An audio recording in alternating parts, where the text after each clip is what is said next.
So let's continue on. And number 4 here is, what is gained by abandoning the world and becoming a monk? Okay, this is a rather long text, but I'm going to just read a few little selected pieces out of it to help get a sense of what it's talking about here.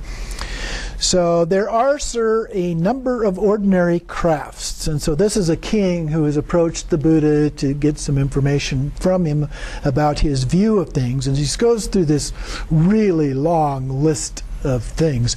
It would probably take at least one full page, maybe a couple of pages if you listed them in a row this way. And so then at the end of all that list, he says, all these enjoy in this very world the visible fruits of their craft. They maintain themselves and their parents and children and friends in happiness and comfort. They keep up gifts to recluses and Brahmins, gifts that lead to rebirth in heaven, that rebound to happiness and have bliss as their result. Can you, sir, declare to me any such immediate fruit visible in this very world of the life of a recluse? Okay, so this is what I get from the Vedic tradition. Is there anything similar to that in your tradition? I can, O king, he says. Suppose among the people of your household there were a slave who does work for you. Suppose he would think, strange is it and wonderful this issue of meritorious deeds, this result of merit. Here is this king of Magadha. He is a man, and so am I. But the king lives in full enjoyment and possession of the 5 pleasure senses. And here am I, a slave, working for him. Would that I were like him, that I too might earn merit. Why should not I have my hair and beard shaved off, and don the yellow robes, and going forth from this household state, renounce the world? And suppose after a time he should do so. Suppose he should dwell reinstated in the act and word and thought, content with the mere food and shelter, delighting in solitude. So he's proposing that the slave goes out, becomes a monk with the Buddha, and so forth. Would you then say, let the man come back, let him become a slave again and work for me? You think he's going to want to do that after this other experience? Nay, Lord, rather should we greet him with reverence and rise up from our seat out of deference toward him and press him to be seated. But what do you think, O king? That being so, is there or is there not some fruit visible to this world of this life of a recluse? Certainly, Lord, that is so. This then, O king, is the first kind of fruit. And then he continues on. Suppose one who has won the truth, an arhat, a fully awakened one, abounding in wisdom and goodness, happy, who knows all worlds, unsurpassed as a guide to mortals, willing to be led, a teacher for gods and men, a blessed one, a Buddha. The truth, lovely in its origin, lovely in its progress, lovely in its consummation, doth he proclaim, both in the spirit and in the letter. The higher life doth he make known in all his fullness and in all its purity. When he has thus become a recluse, he lives self-restrained by that restraint that should be binding on a recluse, uprightness in his delight. He adopts and trains himself in the precepts. He encompasses himself with good deeds in act and word. Pure are his means of livelihood. Good is his conduct. Guarded the door of his senses. Mindful and self-possessed is he is altogether happy. And how, king, is his conduct good? And then he goes through a long list of that, and then he returns and says, and how, O king, is the bhikshu content? The bhikshu is satisfied with sufficient robes to cherish his body, with sufficient food to keep his stomach going. Thus, the bhikshu becomes content.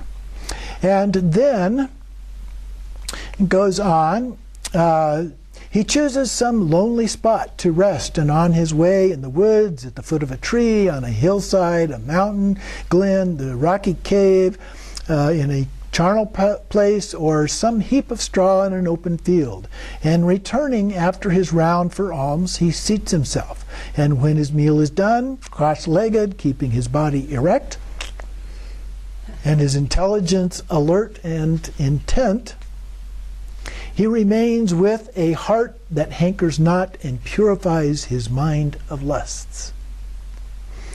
And then he goes on, and it also purifies malevolence, weakness, sloth, irritability, and vexation of spirit, and even doubt. And then, and gladness springs up within him. Joy arises. Rejoicing, his frame becomes at ease. He is filled with a sense of peace. With his heart thus serene, he sees beings. They pass away from one form of existence and take shape in another. He recognizes the mean and the noble, the well-favored, and ill-favored, the happy and the wretched, passing away according to their deeds.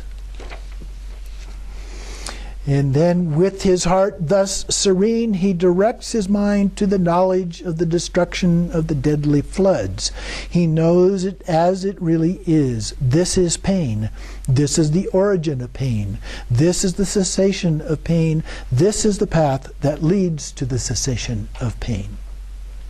The heart is set free from the deadly taints of lusts, the deadly taint of becomings, the deadly taint of ignorance.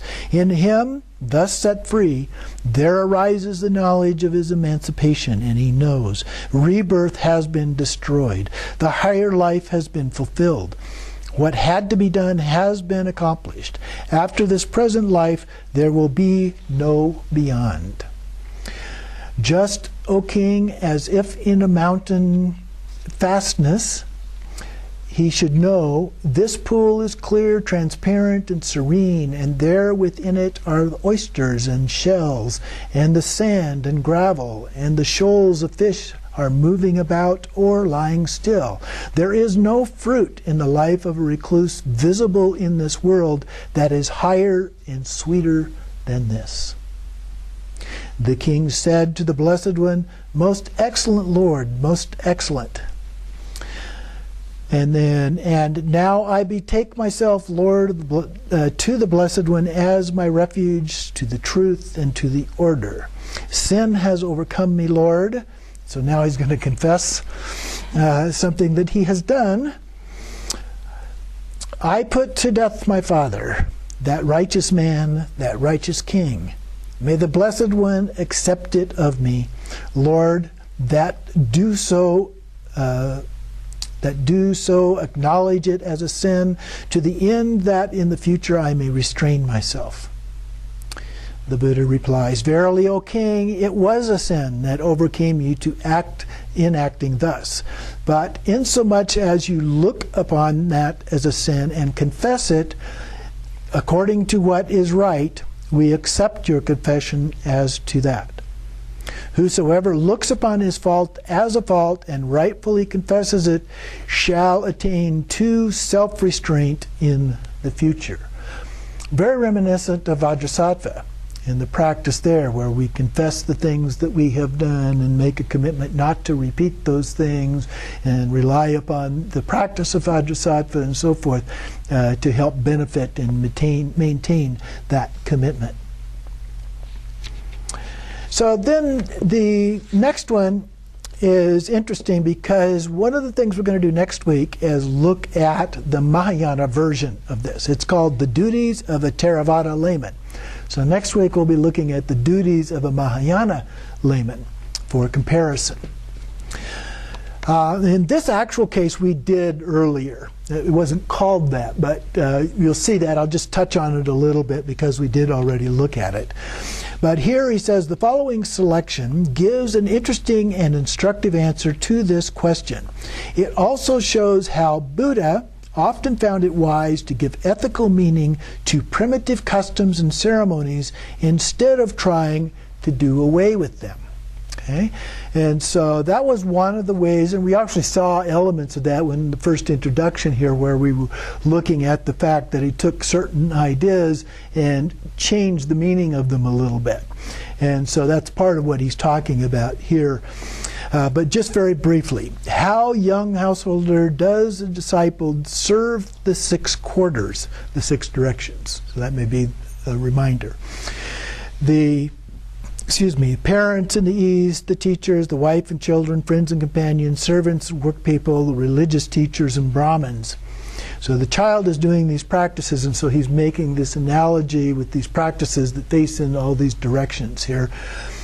And then how the child should minister to his parents in a certain way, to his teachers in a certain way, to his wife, to his friends and family, to the servants and employees, to the recluses and Brahmins, and so forth as a part of this.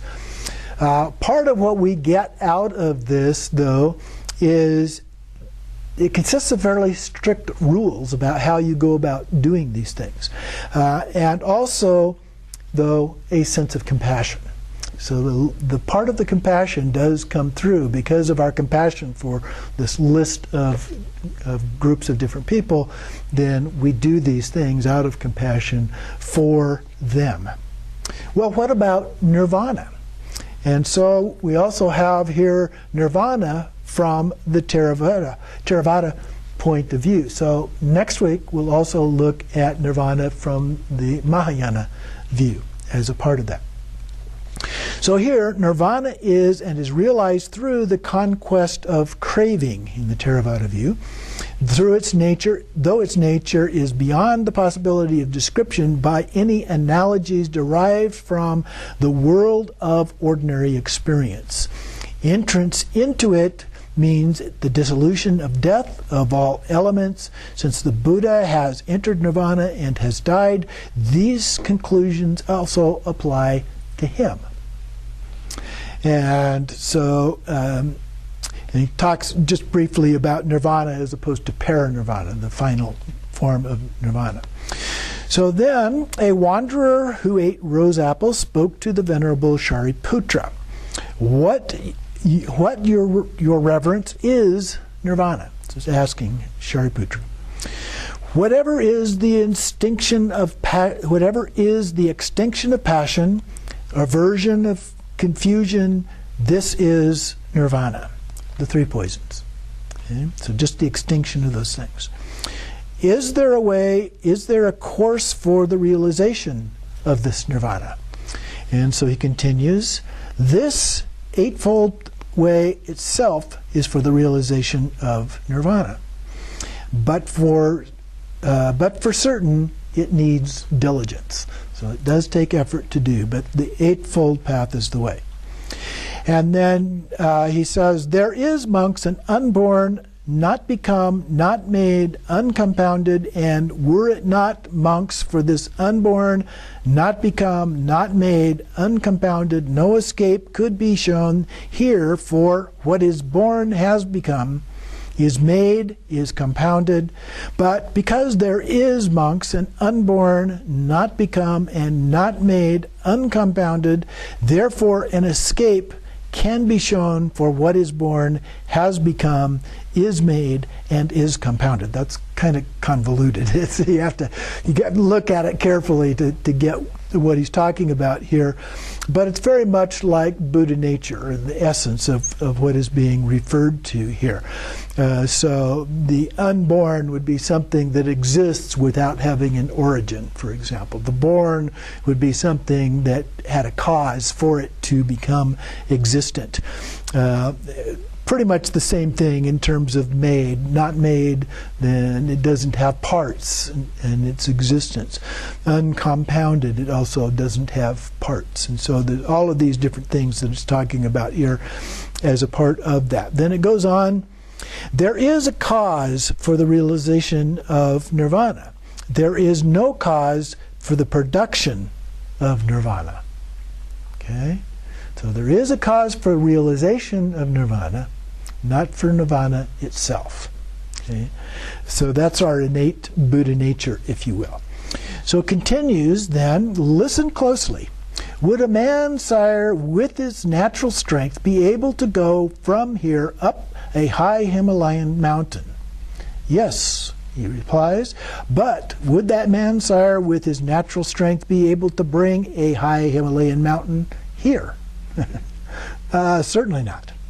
Even so, sire, it is possible to point out the way for the realization of nirvana, but impossible to show a cause for the production of nirvana. Would it be possible, sire, for a man who, with his natural strength, had crossed over the great sea in a boat to reach the further shore? Yes. But would it be possible, sire, for that man, with his natural strength, to bring the farther shore of the great sea here?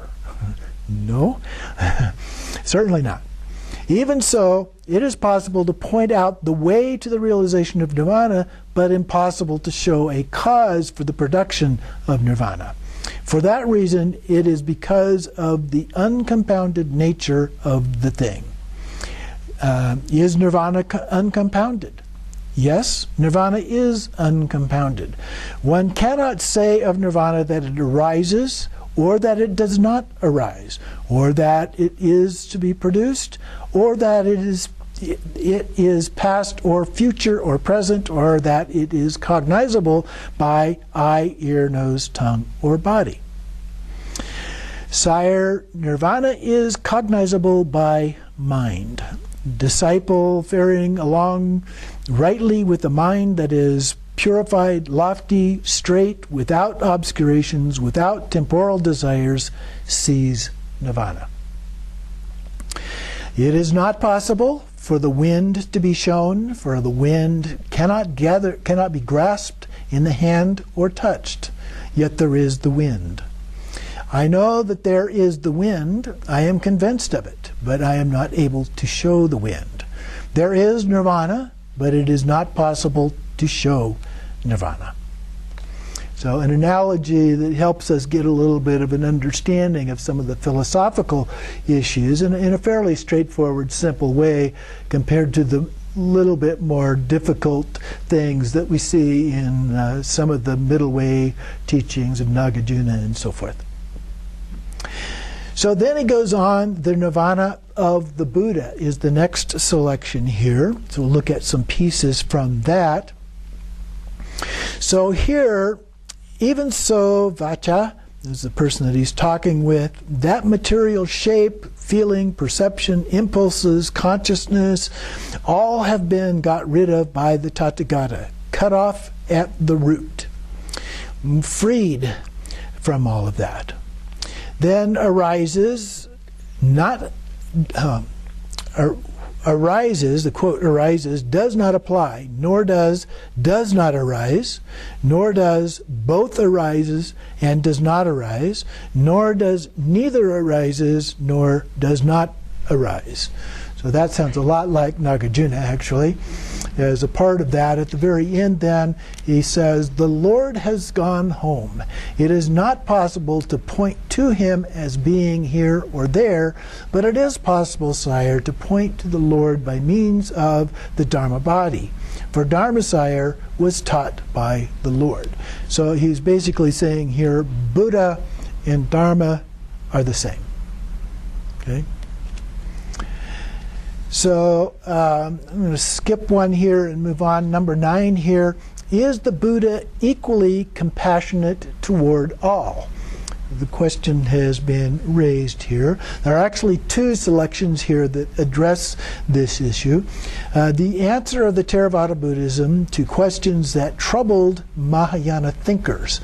And so what they're trying to do, so this is probably something that got added to the canon a little bit later, okay, because they're responding to Mahayana. So the idea that Theravada came first, Mahayana came later, looks a little wish-washy at this point of view. And so is this hierarchy of varied levels of spiritual attainment with Buddha's special concern for arhats and the fact that they push on to liberation ahead of the rest of us consistent with his equal compassion toward all living creatures? And does the arhat not show himself a selfish person in forsaking ordinary social relationships and responsibilities so that by the freedom from distraction of homeless life he can enter nirvana by himself? He's raising these questions. And so the text itself, which is fairly short, says, is a Tathagata compassionate toward all living, breathing creatures? Yes, answered the Lord. Now, what do you think? Suppose a farmer had 3 fields, one excellent, one mediocre, and one with bad soil. When he wanted to sow the seed, which field would he sow first? And the person he's talking to answers, he would sow the excellent one, then the mediocre one. So the Buddha replies, in the same way, my monks and nuns are like the excellent field. It is to these I teach the Dharma. And why? It is these that dwell with me for light, me for shelter, me for stronghold, me for refuge. Then my men and women lay followers are like the mediocre field. These too I teach the Dharma and make known the Brahma-faring, completely fulfilled, utterly pure. For they dwell with me for light, me for shelter, me for stronghold, me for refuge. So at that point, he's saying there's no difference between monks and nuns. Yes, maybe they have a little bit higher classification, but compared to lay practitioners in terms of his approach, it's exactly the same. Then, recluses, Brahmins, and wanderers of other sects than are mine are like the poor field with bad soil. To these too I teach the Dharma and so forth, and make known the Brahma-faring, completely filled, utterly pure. And why? Because if they were to understand even a single sentence, that would be a happiness and a blessing for them for a long time. Okay? So you see a very strong sense of equanimity here in that particular teaching. The second one then that is dealing with this idea of compassion is called, is adopting the way of the monk a selfish act? That's one of the arguments that's sometimes made in Mahayana, is that they're focused just on themselves instead of the broader community. And so here's the response to that. Let me tell you, good Gautama, that Brahmins offer sacrifice and others to do so, and get others to do so. All these are following a course of merit due to sacrifice that benefits many people. But whoever from this or that family has gone forth from home into homelessness, he tames but oneself, calms but oneself, makes but oneself attain final nirvana. Thus, due to his going forth, he is following a course of merit that benefits only one person. That's kind of the Mahayana point of view of Theravada. Okay? Well, Brahman, I will ask you a question in return. A Tathagata arises here in the world, an Arhat, a perfect Buddha, endowed with knowledge and right conduct, wayfarer, knower of the world, incomparable charioteer of men to be tamed, teacher of the Devas and mankind, a Buddha, a Lord. He speaks thus, come, this is the way, this is the course I have followed. And then come to you, follow likewise. And then it is thus that the teacher himself teaches Dharma, and followers follow. And moreover, these number many hundreds, many thousands, many hundreds of thousands, and so on. Do you think that in the course of merit that benefits one person or many? As this is the case, good Gautama, the course of merit benefits many persons. And that's actually used in some ways as the reasoning of Mahayana for the idea of compassion and teaching a broader base and so forth. But in this case, they're arguing that the Theravada tradition doesn't do that. But the Buddha comes back and says, wait a minute, in fact, we do actually do that. And he was a role model for which the others are also to follow. And so the term Hinayana, which is a rather derogatory term, and hence I prefer not to use that, means the lower vehicle. And the reason that it's considered lower is because of that tendency towards a selfish, so-called, outlook. But the reality is that maybe the emphasis is more on individual liberation, but that's not exclusively the case. So the Theravada also has these other elements built within it as well. And so we need to treat them with the same respect that we would treat any other branch of Buddhism. So that concludes the teachings for today, and so next week we'll come back, same book, and look at the commentaries with respect to the Mahayana tradition and some of the Sanskrit versions of all of this.